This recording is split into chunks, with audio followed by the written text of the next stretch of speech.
Muy bien, hermanos, vamos a orar un momentito, ¿les parece? Vamos a hacer una breve oración antes del mensaje que voy a compartir con ustedes hoy, que como lo anuncié el otro día, vamos a estar hablando acerca de unos hermanos gemelos muy famosos, de los cuales se pueden aprender pues muchas cosas. Te damos gracias, Padre Santo, por esta oportunidad maravillosa que nos estás permitiendo tener en esta tarde de poder reunirnos junto con otros hermanos, sabiendo que hay centenares, miles de hermanos detrás de estas pantallas, de esas cámaras, que están siguiendo también en tiempo real el culto y van a escuchar tu palabra junto con los hermanos que estamos aquí. Pedimos, Señor, que llegue todo bien, la señal, que no se caiga, Señor, y que en el nombre de Jesús tu palabra nos ministre y nos hable hoy directamente a nuestros corazones. En el nombre de Jesús, amén. Vamos a comenzar la primera lectura del culto de hoy o de la reunión del mensaje por Génesis capítulo 25. Génesis capítulo 25. Sin lugar a dudas, la pareja de hermanos más famosa de toda la Biblia fue la pareja de Esaú o Esaf, como se llama en su idioma original, y Jacob. También hay otro hermano gemelo en el Nuevo Testamento, pero no conocimos nunca al otro hermano, solamente conocimos a uno. Tomás, Dídimo, la palabra Dídimo significa gemelo, era hermano gemelo de otro. ¿Por qué el Señor solamente llamó a uno y no llamó a los dos hermanos gemelos para ser discípulos de Cristo? No tenemos la respuesta, solo el Señor lo sabe. Pero que Tomás era hermano gemelo de otro, eso es seguro. Pero en Génesis, capítulo 25, a partir del verso 19, leemos el nacimiento de estos dos hermanos gemelos. Y dice así la palabra del Señor. Estos son los descendientes de Isaac, hijo de Abraham. Abraham engendró a Isaac, y era Isaac de 40 años cuando tomó por mujer a Rebeca, hija de Betuel, arameo de Padán Aram, hermana de Labán, arameo. Y oró Isaac al Señor por su mujer, que era estéril, y lo aceptó el Señor y concibió Rebeca su mujer. Y los hijos luchaban dentro de ella y dijo, si es así, ¿para qué vivo yo? Y fue a consultar al Señor. Y le respondió el Señor diciéndole, dos naciones hay en tu seno, dos pueblos serán divididos desde tus entrañas. Un pueblo será más fuerte que el otro, y el mayor servirá al menor. Cuando se cumplieron sus días para dar a luz, he aquí había gemelos en su vientre. Y salió el primero rubio, y era todo velludo como una pelliza, y llamaron su nombre Esaú. Después salió su hermano, trabada su mano al calcañar de Esaú, y fue llamado su nombre Jacob. Y era Isaac de edad de 60 años cuando ella los dio a luz. La verdad que la vida de todos estos personajes, Abraham, Isaac, Jacob, Esaú, la verdad que es para hacer muchas películas y escribir muchos libros y novelas, porque cada uno de ellos nos enseñan cosas realmente extraordinarias, algunas buenas, otras malas, ejemplos a imitar, ejemplos a no imitar. Lo que me llama la atención es que a la edad de 39 años fue cuando Isaac fue llevado al monte Moriah para ser sacrificado por su padre Abraham sobre un altar. Al año siguiente, él se casa con una tal Rebeca, y dice la palabra de Dios que al poco tiempo se da cuenta de que su esposa es estéril. Y si os habéis dado cuenta, lo hemos leído esta tarde, cuando él se casa con Rebeca, dice que tenía 40 años, y oró por ella, pero cuando nacieron sus hijos, que yo sepa fueron los únicos dos que tuvieron, tenía 60 años. Si cuando tenía 40 años oró porque se dio cuenta de que su mujer tenía un problema, era estéril, y el Señor oyó su oración, ¿por qué hasta los 60 años no nacieron sus hijos? Dios tiene que esperar 20 años para responder a una oración tan importante, a una sanidad tan importante como es sanar a Rebeca. Lo que está bien claro que en esos 20 años el Señor obró tanto en la vida de Rebeca como en la vida de Isaac de una forma tremenda. Rebeca era muchísimo más joven que él, pero independientemente de la edad que pudieran tener, la Biblia nos dice la procedencia de esta mujer. porque Abraham tenía una carga en su corazón, y es que no quería que su hijo se casara con las mujeres de Canaán, porque lo podían echar a perder, podían llevar su corazón a la idolatría. Y Abraham tenía esa carga, tenía ese dolor, y le pide a su criado de confianza, Eliezer, cuyo nombre significa el Señor es mi ayuda o mi ayudador, que vaya a la tierra de la cual salió Abraham y allí busque una mujer idónea para su hijo Isaac. El viaje era muy largo, fue cargado con abundancia de oro, de plata, muchos camellos, y también el viaje de regreso duró muchísimo tiempo. El asunto es que logró encontrar a la mujer idónea para el hijo de su amo. Esta mujer se llamaba Rebeca. Era hija de un tal Betuel, familiar de Abraham. Pero tenía un hermano que se llamaba Labán. Y curiosamente, también en español lo podemos hacer. Si ustedes fijan su mirada en la Biblia, en el verso 20, el nombre Labán, ¿cómo se lee el nombre Labán al revés? ¿Cómo? Nabal. Y hay un versículo en la Biblia que dice, un salmo, dice el Nabal en su corazón, no hay Dios. Dice el necio en su corazón, no hay Dios. Esa es la palabra que más repite Abigail cuando va a interceder por su marido, ¿verdad? Que dice que era un Nabal, era un necio. Labán era todo un tramposo, le complicó la vida a Jacob muchas veces, pero Jacob finalmente fue prosperado, fue bendecido. Pero volvamos al tiempo del parto, volvamos al tiempo del nacimiento. Su madre lo estaba pasando realmente mal, porque no era normal que estuvieran constantemente esos niños dentro del vientre peleándose, hiriéndose, golpeándose el uno al otro. El embarazo fue muy complicado hasta el punto que ella tiene que ir a consultar al Señor. Y el Señor le responde, porque cada vez que nos refugiamos en Dios y buscamos palabra, buscamos orientación, el Señor siempre nos va a hablar. Y en esta ocasión le da el Señor una palabra que trajo, digamos, un cierto consuelo, pero al mismo tiempo es una palabra profética porque está dando el destino de lo que van a hacer estos niños. Llegó a decir que el mayor servirá al menor y que ella lo que realmente lleva en su vientre son dos estilos de vida diferentes, opuestos el uno al otro. Eran diferentes por fuera y eran diferentes por dentro. Y cada uno representa a una nación, a un pueblo, que curiosamente dice que uno será más fuerte que el otro. Ahora, si nos fijamos, por ejemplo, en el nombre que le pusieron a estos niños, es muy interesante porque los nombres en el tiempo bíblico no se ponían porque sonaban bonitos, sino que siempre detrás del nombre había un propósito, había una razón de ser. Se oraba muchas veces incluso para que Dios revelara y mostrara el nombre de los hijos. Y al primero le pusieron Esav, ese es el nombre en hebreo, Esav, que viene de Azui, y Azui significa hecho, algo que ha sido hecho. Ya no hay que tocar nada, ya no hay que modificar nada, ya está hecho y así se quedó. Es interesante notar que esta expresión hecho o formado aparece en los primeros capítulos del libro del Génesis. La Biblia dice que la obra de Dios, obra perfecta, obra completa, Él utilizó 3 términos diferentes en hebreo que los vamos a poner en la pantalla. En Génesis capítulo 1 dice que Dios creó. En el principio creó Dios los cielos y la tierra. Y el verbo que aparece ahí es bará. Cada vez que habla de crear, siempre se emplea la palabra o el verbo, el término bará. Cuando se habla de formar, de darle forma a algo que ya ha sido creado o va a ser formado, la palabra cambia y la tienen ahí en la pantalla. Es yatzar.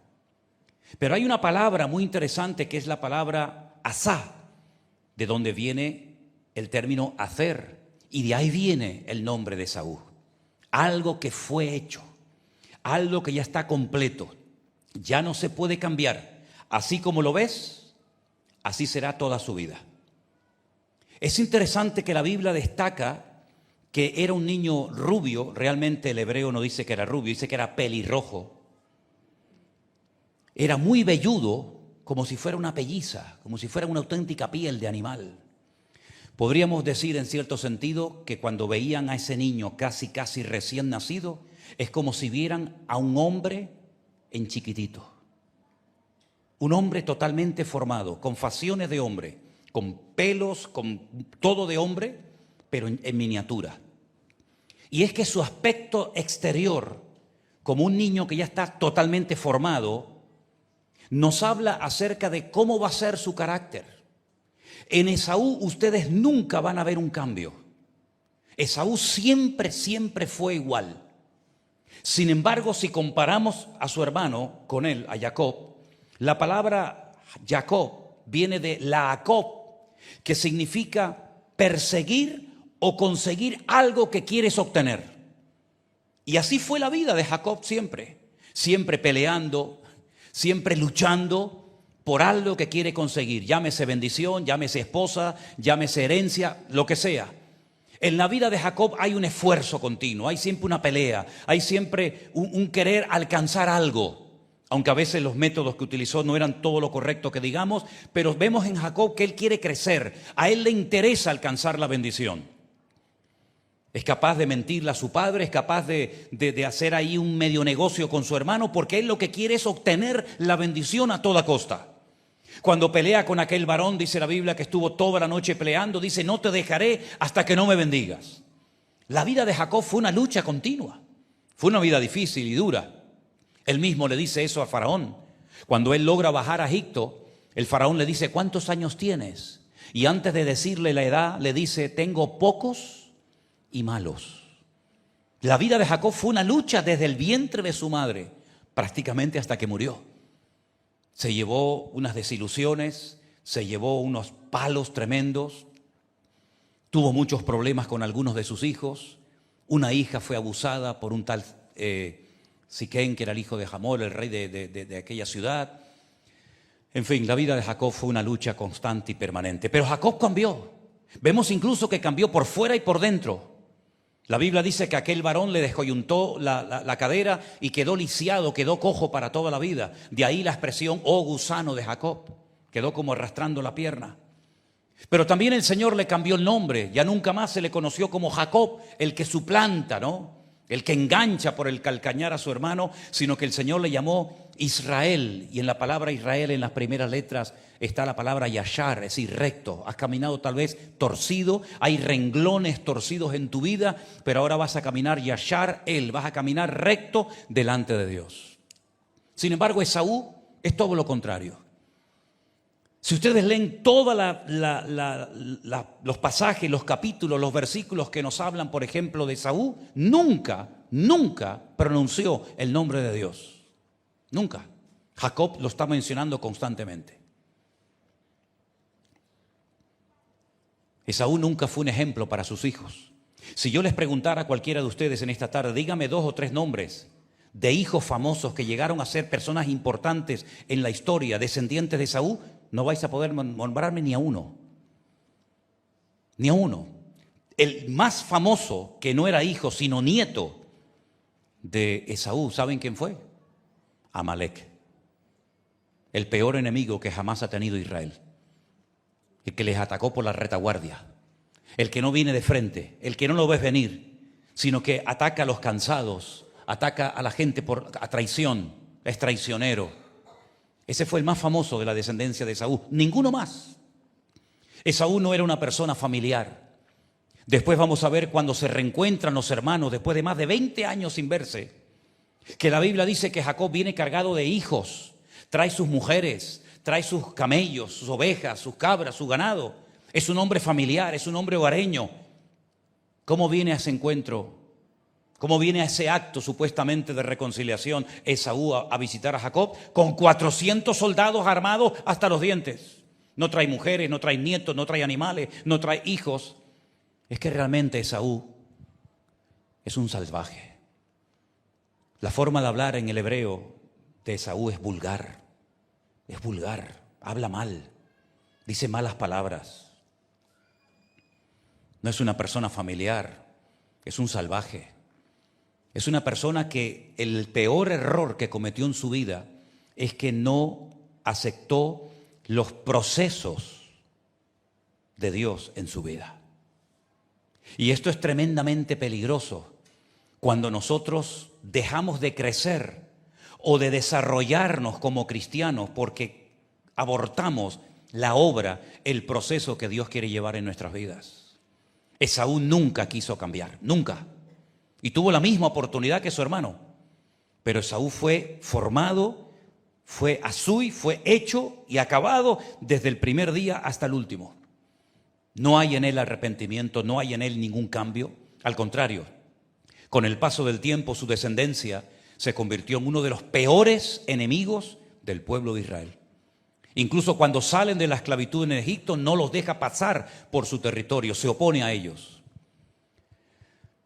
Hay un detalle muy significativo en la vida de estos hermanos, y es que dice que el padre Isaac amaba a Esaú. Y la madre Rebeca, amaba a su hijo Jacob. Cuando José cuenta aquellos sueños donde dice que él ve al sol, a la luna y a las estrellas postrándose ante él, Jacob, ya siendo adulto, sabe lo que José le está diciendo. Él dice: tú estás diciendo, hijo, que tu padre, el sol, tu madre, que representa a la luna, y las estrellas que representan a tus hermanos, nos vamos a postrar un día delante de ti. ¿Estás diciéndonos eso? Es decir, que el sol siempre representa al padre, la luna a la madre y las estrellas a los hijos. Y dice la Biblia que Isaac amaba a Esaú, porque el sol no se mueve. El sol es estático, siempre está en el mismo sitio. Sin embargo, las fases de la luna, representando a Rebeca, sí cambian. La luna no está siempre igual. A veces está en un cuarto creciente, a veces está llena, a veces no está. Y va cambiando la luna según los días, según las semanas. Y por eso podemos ver que incluso hasta en ese amor, en ese apego que tenía Isaac a su hijo, vemos que no hay cambios en él. La influencia de su padre no sirvió en él para nada. Es más, hay un momento, y leí esta semana este versículo muy interesante, que fíjense cómo era el corazón de Esaú. Capítulo 27, verso 41 dice: aborreció Esaú a Jacob. Lo aborreció por la bendición con la que su padre le había bendecido. Y dijo en su corazón: llegarán los días del luto de mi padre y yo mataré a mi hermano Jacob. ¿Qué les parece? Pero solamente menciona a su padre. ¿Por qué no piensa en el dolor que le puede producir también a la madre si mata a su hermano? ¿Por qué no dice: llegarán los días de luto de mi padre y de mi madre? Y entonces, él a la madre ni la menciona. Prácticamente con su madre no tuvo ninguna relación y no le importaba los sentimientos o cómo le podía sentar que mataran a uno de sus hijos. Solamente le importaba lo que su padre podía sufrir si se enteraba que mataba a su hermano Jacob. Para colmo, sabiendo que esto le va a desagradar a su padre y a su madre, se casa con mujeres cananeas, cosa que no hace Jacob. Jacob se va lejos, a Padán Aram, y allí busca una esposa, ¿verdad? Allí se casa con Lea, se casa con Raquel. Vemos que es un hombre familiar, que ama a sus hijos, que ora por sus hijos, que los bendice. En Esaú nunca ves ni un detalle espiritual. Es carne pura, desde la A hasta la Z. La Biblia en el Nuevo Testamento lo describe como un profano, como un hombre que no tiene ningún respeto, ningún temor a Dios, ni a lo que Dios representa, hace o dice. Esaú es capaz de vender, no por dinero, sino por un simple plato de comida. Lentejas, su primogenitura, porque no es un hombre que le importa lo espiritual. No es un hombre que tiene visión de futuro, no le importa lo que es trascendental en la vida. A él le importa el aquí, ahora y ya. Ese es el espíritu de Esaú, el que quiere las cosas ya, el que no está dispuesto a esperar, el que no está dispuesto a esperar un trato de Dios, un cambio interior para poder alcanzar mayores bendiciones. Porque hay bendiciones que se alcanzan en un nivel de madurez y hay otras que no vienen a menos que crezca espiritualmente hablando. Así como te lo digo de claro. Es decir, hay bendiciones que le vienen, por decirlo así, a todo el mundo por igual. Pero hay otras bendiciones que hay que pagar un precio, que hay que crecer, que hay que madurar, que hay que buscarla, que hay que pelearla, si me permiten, para poder alcanzar ciertas y determinadas bendiciones. Y Jacob estuvo dispuesto a pagar el precio, estuvo dispuesto a irse al extranjero, estuvo dispuesto a estar años sin cobrar nada, estuvo dispuesto a ser tratado por Dios, estuvo dispuesto a lo que fuera. Esaú nunca, porque no entró nunca en el proceso de Dios. Por eso dice la Biblia, y no me extraña que lo diga, que a quien Dios amaba era Jacob y aborrecía a Esaú. Porque son dos estilos de vida completamente diferentes, dos conceptos contrarios que nunca se van a encontrar. Y es interesante notar porque dice la Biblia que cuando por fin se encontraron después de más de 20 años sin verse, Jacob todavía tenía miedo en su corazón porque sabía que Esaú tenía una característica que hace mucho daño a la gente que tiene ese defecto en su carácter, y es que era rencoroso. Esaú era una persona rencorosa, y las personas rencorosas son personas amargadas, y las personas amargadas y rencorosas son gente peligrosa que contagian a los demás. Por eso toda la descendencia de Esaú fue un desastre. ¿Qué quedó de Esaú?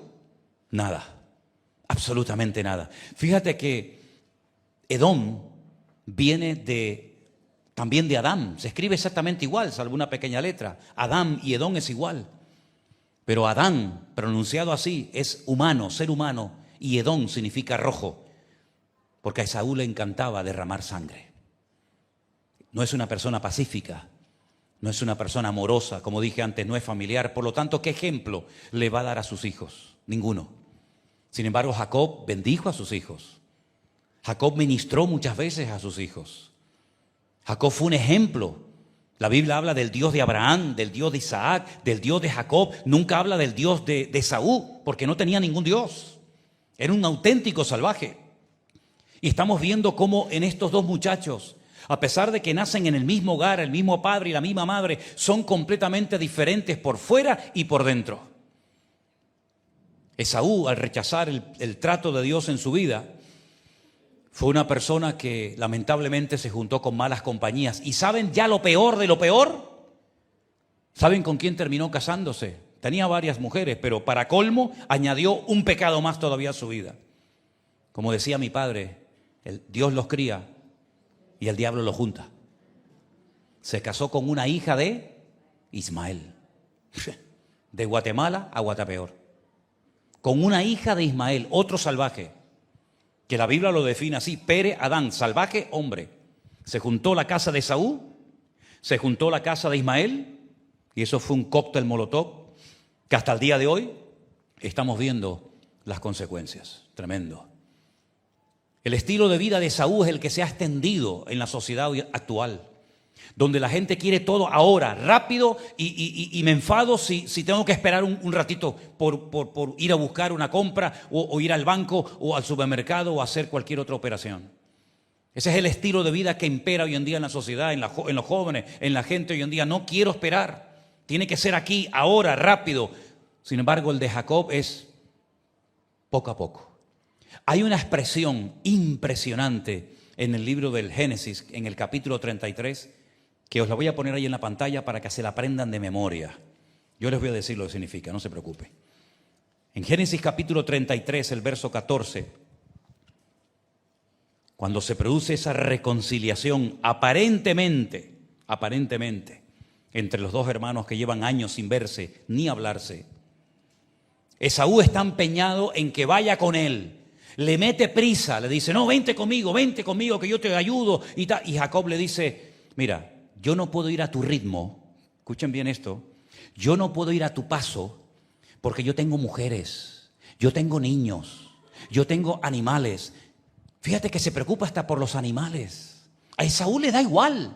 Dice: si yo voy a tu ritmo, los voy a matar, los voy a agotar y al final voy a perder todo lo que he tardado más de 20 años en conseguir. Es decir, que por tus prisas, Esaú, estás como estás. Por tus prisas, por tus carreras, por no saber esperar, Te ha pasado todo lo que te ha pasado en la vida y más que te va a pasar. Pero yo no puedo ir a tu ritmo, porque si tú me obligas a vivir un estilo de vida diferente al que yo he querido vivir, yo voy a terminar destruyendo a mi familia. Yo voy a terminar matando a los animales y bajo ningún concepto yo voy a aceptar ir a tu ritmo. Y entonces cuando aparece la frase en el verso 14, Génesis 33, 14, pase ahora mi Señor delante de su siervo y yo iré poco a poco, al paso del ganado que va delante de mí y al paso de los niños hasta que llegue a mi Señor a Seir. Yo iré etnalá leití. Esa es la frase.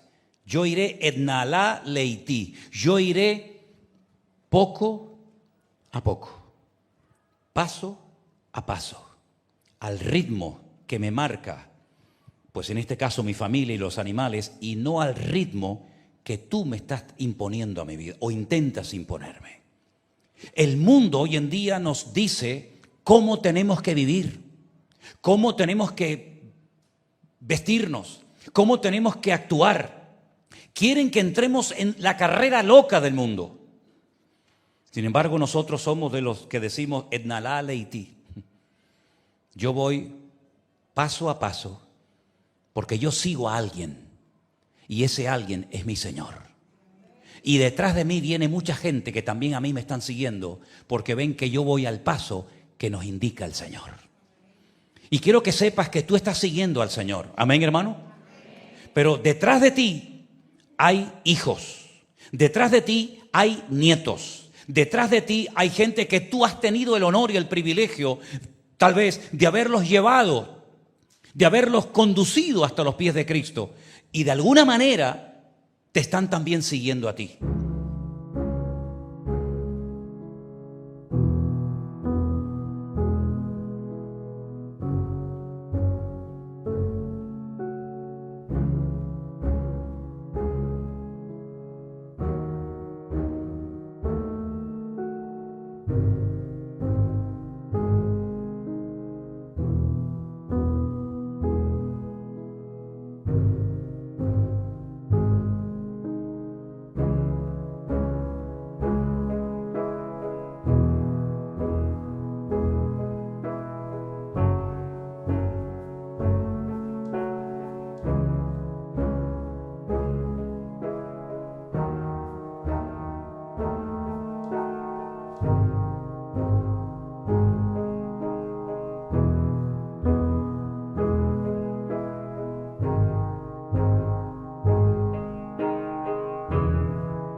No dejes que el mundo te diga el ritmo de vida que tienes que llevar.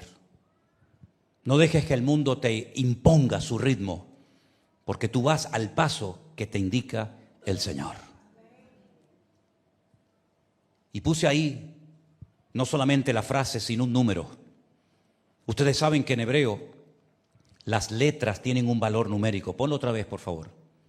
Las letras tienen un valor numérico. Y si ponemos el valor numérico de cada una de las letras en hebreo y de toda esa frase, etnalá leiti, el valor es 541.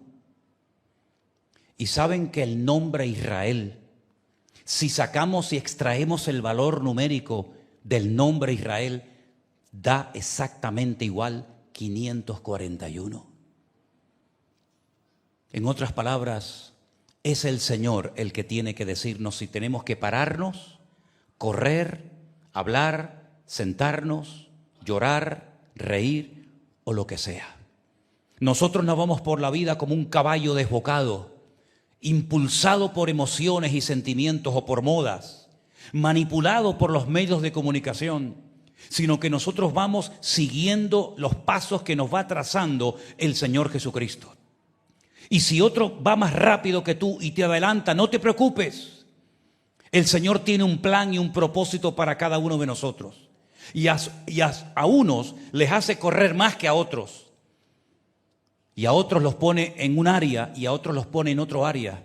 Pero sea como sea, pídele de corazón al Señor: Señor, yo quiero aceptar y gozarme en los procesos y en los cambios que tú tienes preparados para mi vida. Hasta el nombre ya dije que le cambió. Ahora te vas a llamar diferente. Ya no te van a llamar Jacob, sino que ahora vas a ser Israel. Y si uno estudia la descendencia de Jacob o de Israel, claro que podría uno nombrar no uno, ni dos, ni 100, ni 200. Podría nombrar miles y miles de personas que fueron bendecidas, que fueron descendientes de Israel y que impactaron la historia. Y el que más impactó la historia y el que más cambió, que salió de los lomos de Jacob, de los lomos de Israel, ¿saben quién fue? Nuestro amado y querido Salvador, nuestro Señor Jesucristo. Dale un fuerte aplauso a Él en esta noche. A Él, aleluya, exaltamos y glorificamos. Gloria a Dios. Todas las características de Esaú son muy desagradables, hermanos. Era una persona tosca, vulgar, chabacana, mal hablada, siempre rodeado de lo peor, de las peores compañías, pero no para cambiarlas, sino para ser uno más entre ellos. Esaú, como dije antes, no fue un hombre familiar, no fue un buen padre, no fue un buen abuelo. Esaú realmente es un estilo de vida que nos debería de dar, permítame la expresión, asco. Deberíamos de rechazar cualquier actitud de Esaú en nuestras vidas. Esa persona vengativa, rencorosa, amargada, siempre pensando en lo malo, porque no acepta lo que un día Dios dijo, que el mayor serviría al menor. No acepta lo que Dios declaró, no acepta lo que Dios le reveló a su madre cuando estaban peleando los hermanos en el vientre. No acepta que el Señor dijo que un pueblo sería más fuerte que el otro. Pero a pesar de eso, vemos que Jacob le tenía cierto temor. Y entonces para el día del reencuentro, que se tiene que producir ese reencuentro, la Biblia dice que lo que hizo fue irse solo a orar. Cuando tengas miedo, cuando tengas una inseguridad en tu vida tremenda, cuando tengas miedo de perder tal vez los privilegios, los valores, las bendiciones que el Señor te ha dado, no alimentes tu miedo, sino alimenta tu fe orando a solas en la presencia del Señor. Y dice que el Señor le habló, el Señor lo consoló, le vinieron a la mente promesas que el Señor le había dado cuando tuvo que huir para salvar su vida de su hermano. Y entonces dice que orando le vino al corazón hacer algo muy interesante, y es darle a su hermano Esaú un montón de animales como señal de que iba en serio y que quería la paz y reconciliarse con su hermano. Hizo varios campamentos, pero quiero destacar algo en cuanto a esto muy interesante. Si vienen conmigo al capítulo 32 del libro del Génesis, donde ya se está preparando Jacob para el encuentro con su hermano Esaú, Dice que Jacob siguió su camino y le salieron al encuentro ángeles de Dios. Este hombre tuvo varios encuentros con ángeles a lo largo de su vida. Ahora dice que le salen al encuentro ángeles de Dios, pero una noche durmiendo también vio una escalera donde subían y bajaban ángeles de Dios. Y dice que Jacob los vio y dijo: campamento de Dios es este. Y llamó el nombre de aquel lugar Mahanaim. Es interesante notar porque en hebreo campamentos en plural no se dice Mahanaim, sino Mahalot, como dice en el versículo 8. Y dijo: si viene Esaú contra un Mahalot, si viene contra un campamento y lo ataca, el otro campamento escapará. Él lo que está haciendo es destacar que el campamento donde está la gloria, la presencia del Señor en su vida, hay que llamarlo de una forma diferente para destacar que en ese lugar la presencia de Dios es tan poderosa que hasta ángeles de Dios vienen a visitarlo. Y cuando él se está preparando en oración y comienza Esaú a ver que le llega gente con animales y después le llega otro campamento de gente con más animales y otro campamento con más animales, Esaú no da crédito y hay un momento en el que él pregunta: ¿pero qué pretendes con todo esto? ¿Cuál es tu intención con tantos campamentos, con tanta oveja, con tanta cabra, que no vienen todos juntos, sino en varias sesiones? Cada campamento anunciaba que Jacob venía. Cada campamento de niños, de mujeres y de animales era como un botón de muestra del amor, del deseo genuino que había en el corazón de Jacob de reconciliarse con su hermano. Aquellos mensajeros que iban y le decían: mira, estas ovejas, estas cabras y estos camellos son para ti de parte de tu hermano. Y cuando en el horizonte volvía a ver otro montón de ovejas y otro montón de animales, y le decían: esto es un regalo que tu hermano te hace, porque tu hermano va a venir. Es interesante notar que a lo largo de nuestra vida, cuando nosotros nos preparamos como iglesia en oración, en comunión con el Señor comienza a mandar sobre nosotros bendiciones. Pero detrás de las bendiciones, el que viene es el que bendice. Y hay gente que se queda con las bendiciones, pero se olvidan del que da las bendiciones. Porque el primer campamento era el anuncio de que venía otro más. Y el segundo era el anuncio de que venía otro más. Pero finalmente, el mejor regalo, sin lugar a dudas, era la misma presencia, la misma persona de Jacob que se reencuentra con su hermano. Y allí hay expresiones interesantísimas. Porque por un lado Jacob dice: todo esto me lo ha dado Dios. Gracias a Dios tengo mujeres. Gracias al Señor he prosperado y he sido bendecido. Gracias a Dios. Y continuamente está mencionando a Dios. Pero Esaú es incapaz, aunque sea para quedar bien por un instante, de decir: bueno, gracias a Dios. Nunca, repito, Esaú mencionó el nombre de Dios. Nunca, jamás. Porque fue un Asui. ¿Se acuerdan lo que les dije al principio? Desde el que nació ya estaba hecho. Ya no había cambios en él. Era terminado, un hombre en pequeñito, y vivió toda su vida como nació y murió exactamente igual que cuando era joven. La vida nos cambia a todos, físicamente, espiritualmente, ¿sí o no, hermanos? ¿No has notado cambios en tu vida, sí o no? La vida nos cambia continuamente. Hay experiencias que nos cambian, pero hay cambios que nos transforman en mejores personas, en mejores creyentes, y hay cambios que nos pueden hacer peor persona y peor creyente de lo que somos hoy en día. Esaú podía haber cambiado, claro que sí, por supuesto. Tenía las mismas posibilidades de cambiar y de ser un hombre de Dios como lo fue su hermano, con sus defectos que los tenía, pero no quiso cambiar. Y mi pregunta es: ¿nosotros estamos dispuestos a entrar en los procesos que Dios quiere generar en nuestra vida? ¿Sí o no? ¿Queremos cambiar? Si tu respuesta a la pregunta ¿queremos cambiar? es sí, te felicito. Y tengo la buena nueva, la buena noticia, que si quieres cambiar, Dios te va a ayudar a que puedas cambiar.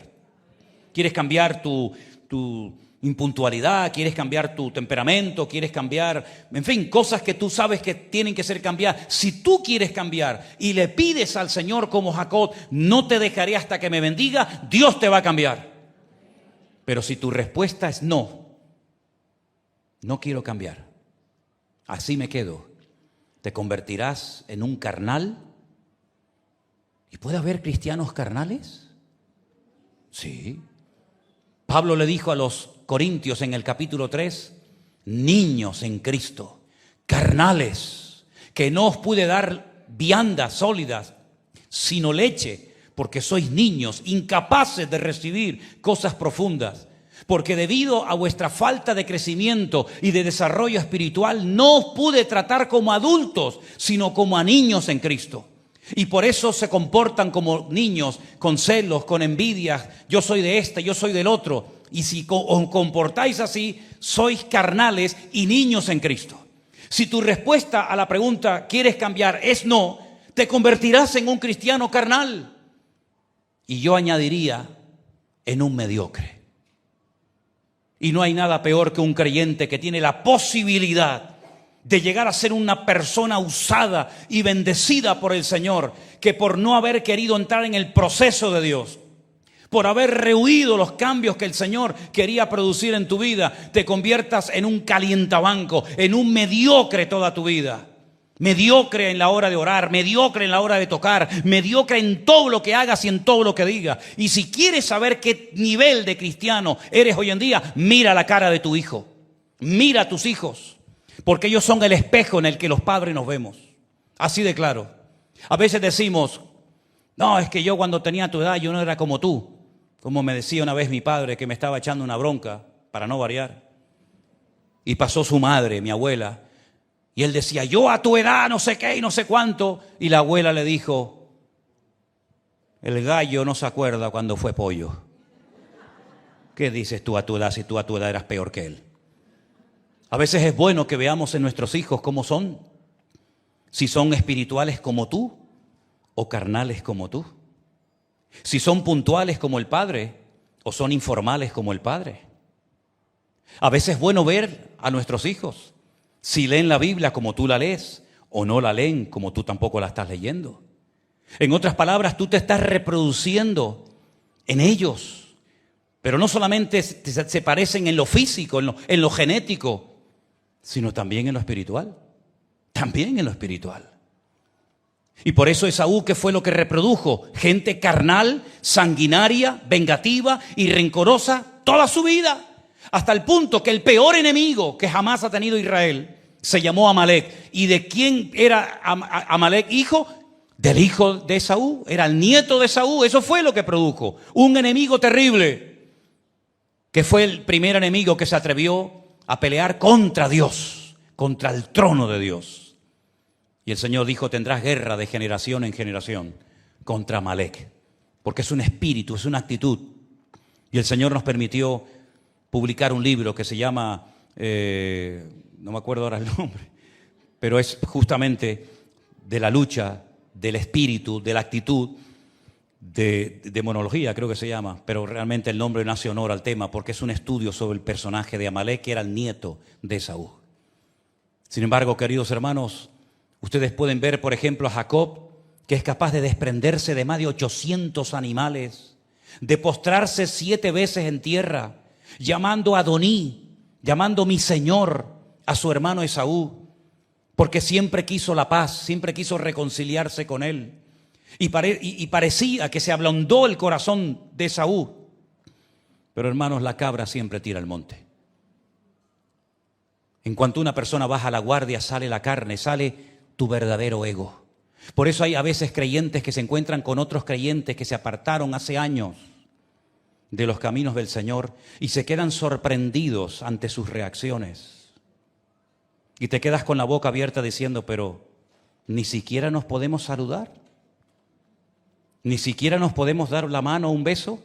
No, porque tarde o temprano, cuando nos apartamos de los caminos del Señor y le damos lugar a nuestra rebeldía interior, nuestros complejos nos vuelven a dominar y la carnalidad se posiciona en el trono de nuestro corazón y nos convertimos en personajes como Esaú, personas tremendamente peligrosas y conflictivas. Qué triste, ¿verdad? Teniendo el futuro en la mano, teniendo la posibilidad de haber podido llegar a ser un hombre de Dios, terminó amargado, porque si habéis prestado a la lectura que se leyó esta tarde, dice que llegó un momento en el que lloró, porque se dio cuenta del disparate que cometió vendiendo su primogenitura. Se dio cuenta de que se había equivocado durante toda su vida. Dice, pero ya era demasiado tarde para el arrepentimiento. Qué triste, ¿eh? Cuando ya es demasiado tarde para que te arrepientas. Ya no tienes tiempo ni para arrepentirte. Ya has cruzado la línea y ya no hay marcha atrás. Por eso dice la Escritura, si oyereis hoy su voz, no endurezcáis vuestros corazones. Amén, hermano. Que el Señor nos ayude a todos y a cada uno de nosotros a decirle al Señor, Señor, cámbiame. Hasta el último momento de mi vida, cámbiame. Y quiero terminar destacando para mí algo que es tremendamente importante. Porque a veces podemos decir algo con las palabras, pero si el ejemplo que damos no avala el mensaje, ese mensaje no tiene ninguna credibilidad. Es más, yo soy de la opinión de que ya hemos llegado todos, unos más, otros menos, pero más o menos todos, a un punto en nuestra vida en el que ya no deberíamos de hablar desde la plataforma de la teoría.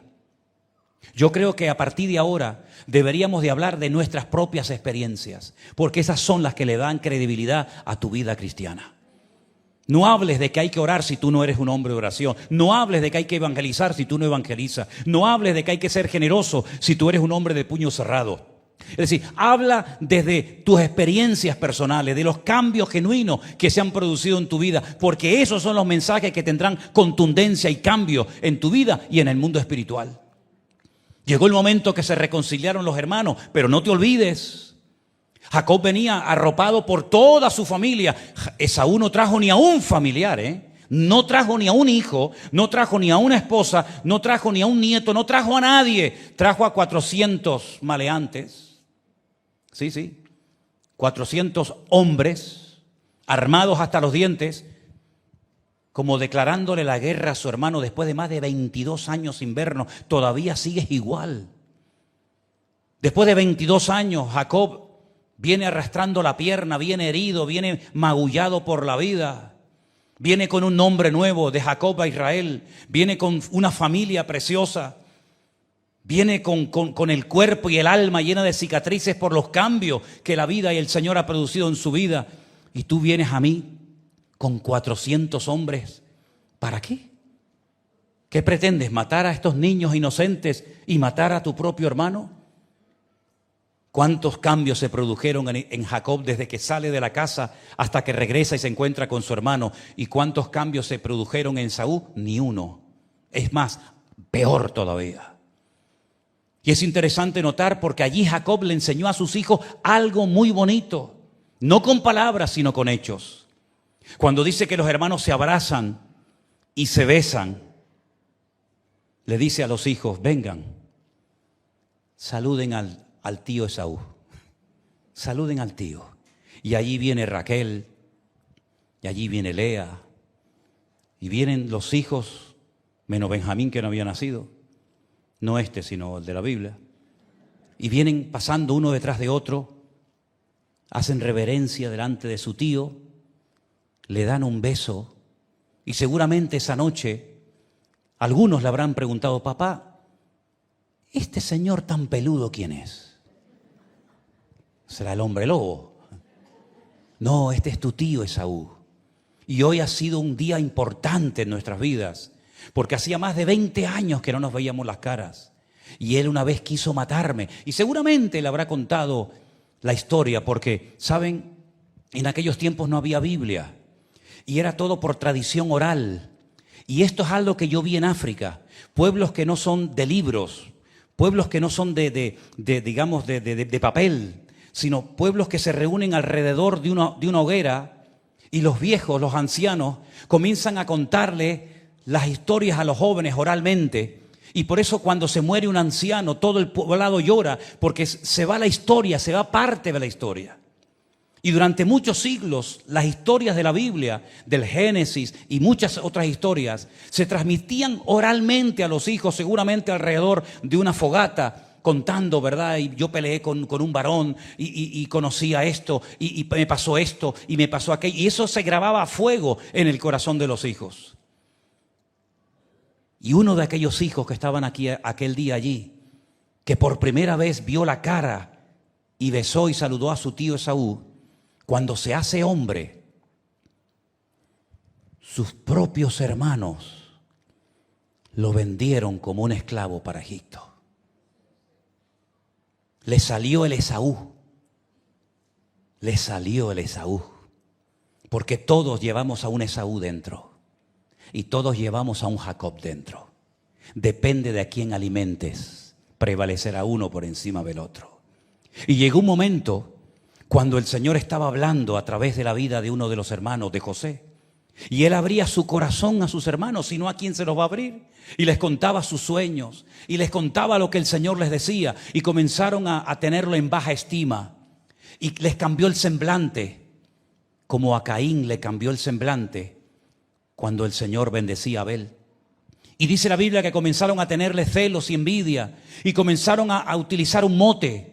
Ahí viene el soñador. Incluso planearon matarlo, exactamente igual que Esaú quiso matar a su hermano.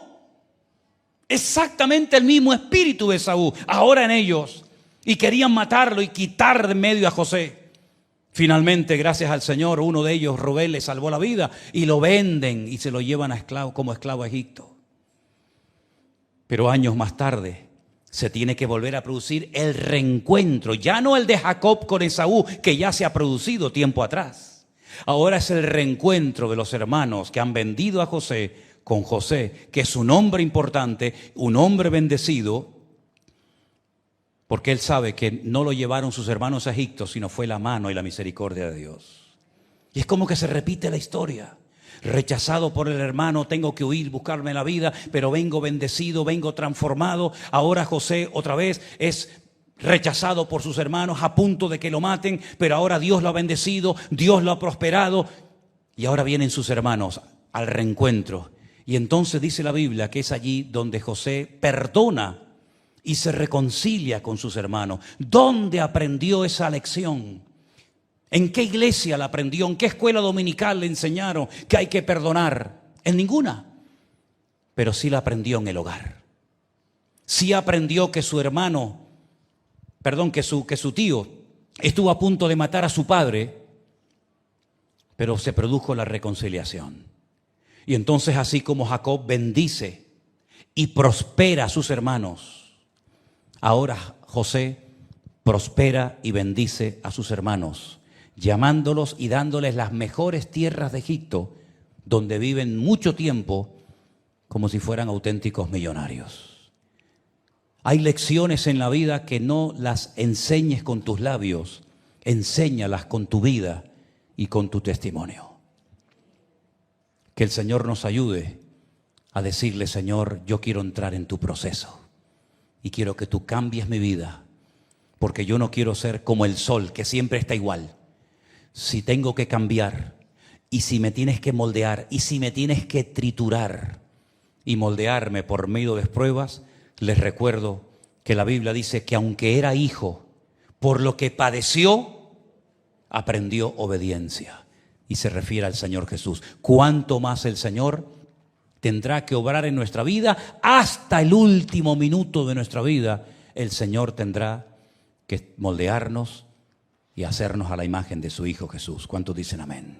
Cierra tus ojos ahí donde estás. Y en esta tarde dile al Señor: Señor, ayúdame, Padre, ayúdame, Señor, a no huir de tu trato, a no huir del trato, de los cambios que tú quieres llevar a cabo en mi vida, Señor.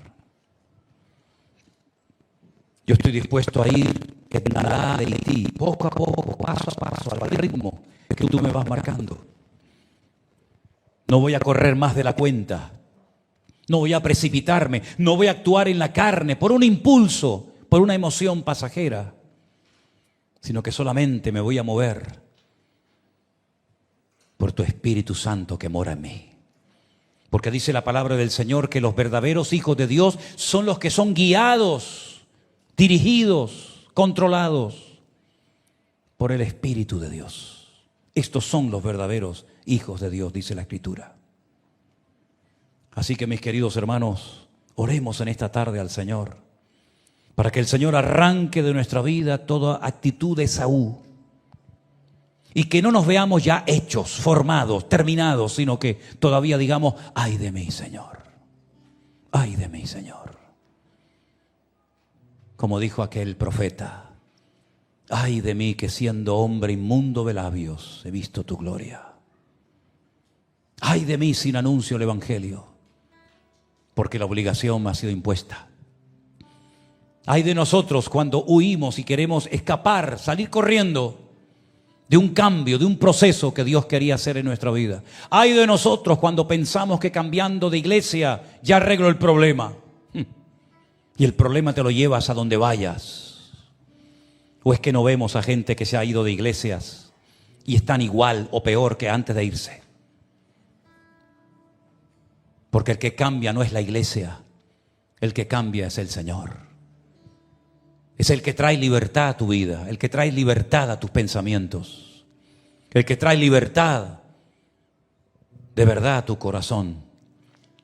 De tal manera que aunque estés bajo el yugo de Labán, de tal manera que tengas que huir, podrás decir, el Señor está conmigo y me ha dado un nombre nuevo.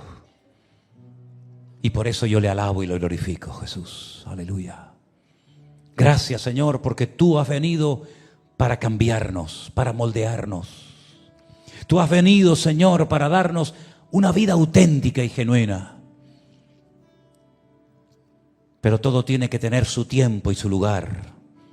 Y por eso te pedimos, Señor, enséñanos a ir a tu ritmo, a tu paso.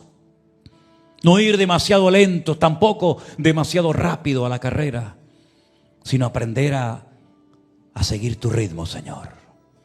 Seguirte a ti a donde quiera que vayas, sabiendo que tú estarás conmigo todos los días hasta el fin del mundo. Ayúdanos, Señor, a poner en práctica tu palabra, a no vender nuestras bendiciones por un plato de lentejas, a no hipotecar nuestra libertad en Cristo por un momento de placer, a no perder la bendición del cielo del Padre por llenar temporalmente un hueco en mi corazón.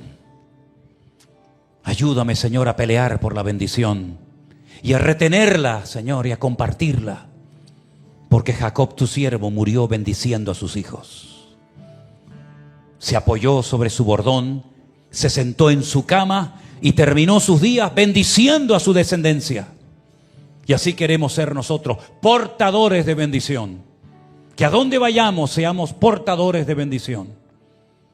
Que el mundo no nos robe la primogenitura, la bendición de lo alto, sino que peleemos la buena batalla, acabemos la carrera y mantengamos la fe. En el nombre de tu amado Hijo Jesús. Amén y amén. Nos ponemos de pie, queridos hermanos. Gracias, Señor Jesús. Bendito sea el nombre del Señor. Saluda a tu hermano en esta tarde y el hermano, ¿quieres cambiar? Pregúntale. ¿Quieres cambiar? Pues adelante, aleluya. Hay victoria, hay bendición en el camino para los que quieren cambiar.